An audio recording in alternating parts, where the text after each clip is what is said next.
Bienvenue dans le chapitre 3. Ce chapitre s'intitule « La résolution d'équations ». Il est la continuité du chapitre 1. Nous allons donc continuer à travailler l'algèbre et ce qui a été étudié au chapitre précédent sera encore très utile pour ce chapitre-ci. Donc, tout ce que nous avons vu dans les dernières semaines sera nécessaire pour ce chapitre. Tout d'abord, pour pouvoir résoudre des équations, il faut savoir ce que c'est. Eh bien, une équation est une égalité contenant une ou plusieurs variables. Vous remarquerez que j'ai mis en gras les mots égalité et variable. Ce sont ces éléments qui nous permettent de reconnaître une équation. Voici un exemple d'une équation algébrique. L'élément principal que nous retrouvons dans une équation est le symbole d'égalité. C'est grâce à ce symbole que nous pourrons résoudre des équations algébriques. Dans une équation algébrique, nous retrouvons également des variables. Très souvent, il n'y aura qu'une seule sorte de variable dans une même équation. Le principe de la balance a déjà été vu l'an passé pour résoudre des équations algébriques. Il sera de nouveau utilisé cette année. La raison est que c'est le principe de base en résolution d'équations. Il est extrêmement important. Nous utilisons la balance pour représenter l'importance du symbole d'égalité, car nous cherchons à avoir une balance qui sera toujours en équilibre. La balance nous guide aussi dans les stratégies que nous allons prendre pour résoudre une équation. Lorsque je prends une balance comme celle-ci, je remarque qu'elle contient les mêmes poids dans chaque plateau. Cette balance est donc en équilibre. Ce qu'il y a dans le premier plateau est égal à ce qu'il y a dans le deuxième plateau. Toutefois, si je décide d'enlever un poids dans le premier plateau, ce qu'il y aura dans chaque plateau ne sera plus égal. Et la balance sera alors en déséquilibre. Pour établir la situation et obtenir de nouveau une balance en équilibre, il y a plusieurs choses que nous pouvons faire. Tout d'abord, nous pouvons tout simplement replacer le poids enlevé dans le plateau de gauche, là où il a été enlevé au départ. Puisqu'il y aura de nouveau le même nombre de poids dans chaque plateau, nous obtiendrons une balance en équilibre. Nous pourrons alors dire que le poids du plateau de gauche est égal au poids du plateau de droite. Autre scénario possible. Si j'enlève un poids dans le plateau de droite, il y aura moins de poids dans ce plateau. Donc, ce qu'il y a dans le plateau de droite n'est pas égal à ce qu'il y a dans le plateau de gauche. À cause de cela, la balance penchera du côté gauche et sera donc en déséquilibre.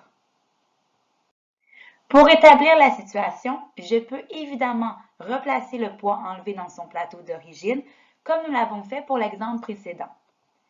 Je peux aussi enlever le même poids du côté gauche, du côté du plateau de gauche. Et donc, si j'enlève le poids de couleur vert dans le plateau de gauche, je me retrouve avec autant de poids dans chaque plateau. J'obtiens ainsi une balance en équilibre car il y a autant de poids dans chaque plateau. Autrement dit, ce qu'il y a dans le plateau de gauche est égal à ce qu'il y a dans le plateau de droite. Autre scénario possible.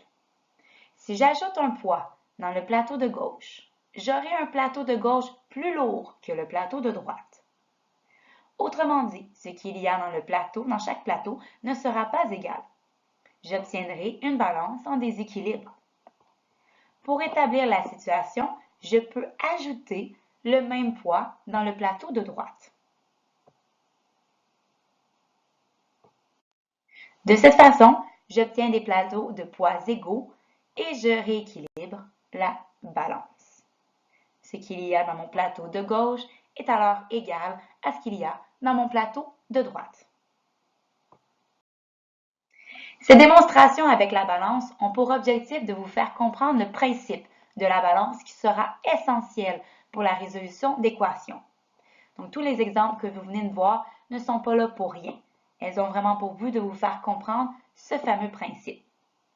Alors, le principe de la balance stipule que si on effectue une opération d'un côté de l'équation, on doit faire la même opération de l'autre côté de l'équation.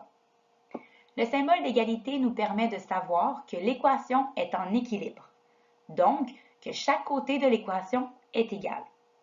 Si nous décidons de modifier un côté de l'équation, nous devons rétablir l'équilibre en répétant cette opération de l'autre côté du symbole d'égalité. Ce principe devra être respecté constamment lorsque nous allons résoudre des équations. Pour bien voir la balance lorsque nous observons une équation, il faut d'abord identifier le symbole d'égalité. À sa gauche, nous retrouvons une expression algébrique qui représente le membre de gauche. Dans les balances de tantôt, cela correspond au plateau de gauche. De l'autre côté, nous retrouvons une expression algébrique qui représente le membre de droite. Dans les balances que nous avons vues plus tôt, ce côté représente le plateau de droite. Depuis le début de la présentation, je mentionne que dans ce chapitre, nous allons résoudre des équations et que nous allons utiliser la balance pour y arriver. Il serait utile de savoir ce que signifie résoudre une équation. Alors, résoudre une équation consiste à déterminer les valeurs que peut prendre la variable pour rendre l'égalité vraie. Voici un exemple simple. Pour que l'égalité soit vraie, je me demande quelle valeur le x doit avoir. Je conclus assez rapidement que 2 est la réponse. Donc, la valeur de la variable x doit être 2 pour que l'égalité soit vraie. J'ai ainsi résolu l'équation. Évidemment, nous ferons des exemples plus complexes dans les prochains cours.